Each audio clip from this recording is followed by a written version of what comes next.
আসসালামু আলাইকুম।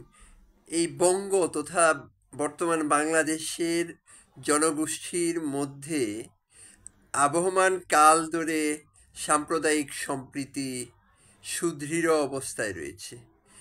মাঝে হয়তো কখনো বহিঃষড়যন্ত্রের শিকার হয়ে অনেক সময় এই সাম্প্রদায়িক সম্প্রীতিতে চির ধরেছে, কখনো বা ভুল বুঝাবুঝি হয়েছে।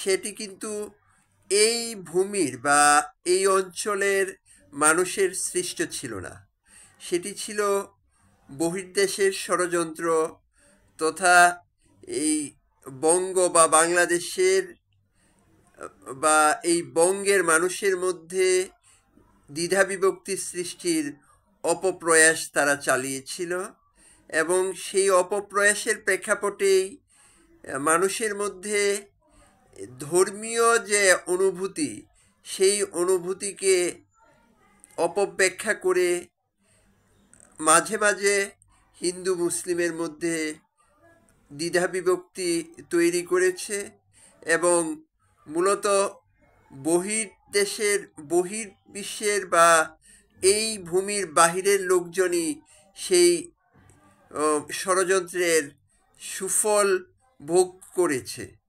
যখন এই দেশের বা এই ভূমির মানুষদের মধ্যে ভুল বুঝাবুঝি বা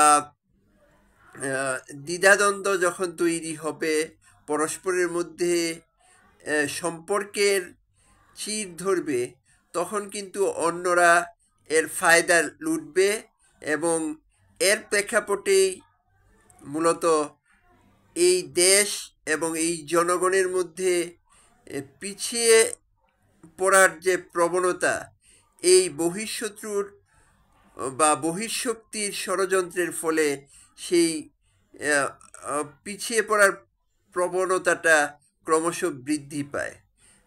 সেজন্য আমাদের অবশ্যই সচেতন থাকতে হবে, সজাগ থাকতে হবে।